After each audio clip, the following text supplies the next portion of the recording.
नमस्कार, मैं हूं परितोष कुमार और आपका स्वागत है टीडी न्यूज़ के बेहद खास एपिसोड बिहार नीति में। और आज के इस एपिसोड में हम आपको बता रहे हैं कि लालू, तेजस्वी और चिराग के साथ सीएम नीतीश कुमार के लिए भी क्यों बेहद अहम दिन है कल का। आज हम इसी का विश्लेषण करेंगे। दरअसल बिहार की राजनीति में कल 5 जुलाई का दिन बेहद अहम रहने वाला है। लंबे समय बाद राष्ट्रीय जनता दल सुप्रीमो लालू प्रसाद यादव पार्टी के 25 साल पूरे होने पर आयोजित समारोह को संबोधित करेंगे।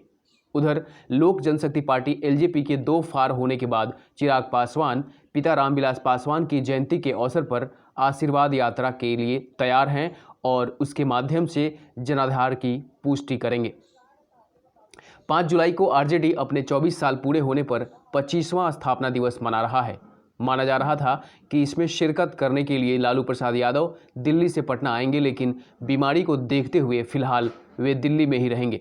वे दिल्ली से ही वीडियो कॉन्फ्रेंसिंग के माध्यम से समारोह को संबोधित करेंगे।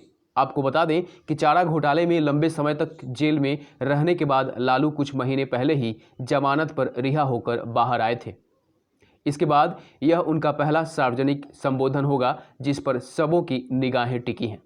जेल में रहने के दौरान प्रत्यक्ष राजनीति से कई साल तक कटे रहे लालू के इस सार्वजनिक अवतरण से आरजेडी को बल मिलेगा, यह तय है। लालू के मार्गदर्शन में पार्टी आगे की लड़ाई और तेज करेगी।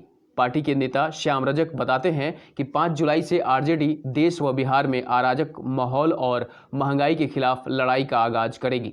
लालू के बेटे और पिता की गैर मौजूदगी में पार्टी के कमान संभाले तेजस्वी यादव कहते हैं कि लालू प्रसाद को प्रताड़ित किए जाने के बावजूद पार्टी ने अपनी नीतियों तथा सामाजिक न्याय व धर्मनिरपेक्षता के सिद्धांतों से समझौता नहीं किया।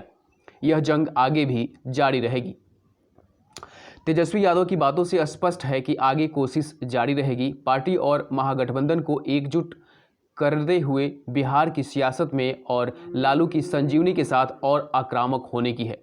नजरें कुछ सीटों के गणित को साध कर सत्ता हासिल करने की है। हालांकि सत्ताधिकारी दल ऐसे किसी भावना से इनकार करते हैं। जिन 2 छोटे दलों विकासशील इंसान पार्टी यानी वीआईपी और हिंदुस्तानी आवाम मोर्चा यानी हम के विधायकों को आरजेडी द्वारा तोड़ने की कोशिश की चर्चा होती रही है। दोनों के अध्यक्ष क्रमशः मुकेश सहनी और जीतन राम मांझी ने राष्ट्रीय जनतांत्रिक गठबंधन यानी एनडीए की नीतीश कुमार की सरकार को मजबूत बताया है। दूसरी तरफ एलजेपी के लिए भी 5 जुलाई का दिन बेहद अहम है। 2 फार हो चुकी पार्टी पर चिराग पासवान की पकड़ कितनी गहरी है, यह 5 जुलाई की उनकी आशीर्वाद यात्रा से साफ हो जाएगा। रामविलास पासवान की विरासत की इस जंग में उनकी जयंती के अवसर पर बेटे चिराग यात्रा के माध्यम से सहानुभूति बटोरने के साथ जमीनी शक्ति का भी प्रदर्शन करेंगे। रामविलास पासवान की विरासत पर दावा में पार्टी का दूसरा गुट भी भला पीछे क्यों रहता। एलजेपी की पारस गुट के अध्यक्ष पशुपति कुमार पारस भी 5 जुलाई को पटना में अपनी ताकत का एहसास कराने के लिए बड़ा आयोजन करने की तैयारी में जुटे हुए हैं। आपको बता दें कि चिराग व पारस की इस जंग के बीच बीजेपी की चुप्पी के गहरे राजनीतिक मायने तलाशे जा रहे हैं। माना जा रहा है कि बीजेपी 5 जुलाई की यात्रा के माध्यम से यह आकलन करेगी कि चिराग की पार्टी व वोटों, खासकर दलित वोटों पर रामविलास पासवान वाली पकड़ है या नहीं। इसके बाद संभव है कि बीजेपी मुंह खोले। एक बात और महत्वपूर्ण यह है कि एलजेपी को लेकर बीजेपी की नीति का बिहार एनडीए के साथ महागठबंधन पर भी गहरा असर पड़ना तय है। ये चिराग ही हैं जिन्हें एनडीए में रहते हुए बिहार विधानसभा चुनाव में नीतीश कुमार और उनके जनता दल यूनाइटेड का विरोध कर पार्टी को तीसरे नंबर पर धकेलने में अहम भूमिका निभाई थी। ऐसे में अगर बीजेपी ने चिराग को समर्थन दिया तो मुख्यमंत्री नीतीश कुमार इसे कहां तक बर्दाश्त कर पाएंगे, यह बड़ा सवाल है। उधर बीजेपी का समर्थन नहीं मिलने पर चिराग अकेले रहने या महागठबंधन का बुलावा स्वीकार करने का फैसला ले सकते हैं।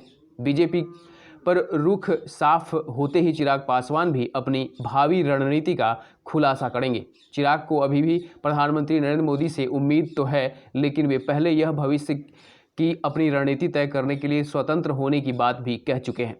कुल मिलाकर बिहार की राजनीति की आगे की दिशा तय करने में 5 जुलाई की बड़ी भूमिका होगी। यह आप भी जानते हैं, आप इसे देखेंगे भी। यह तय लग रहा है, अब आगे देखिए क्या क्या होता है। फिलहाल आज के बिहार नीति एपिसोड में इतना ही। आप देखते रहें टीडी न्यूज़। नमस्कार।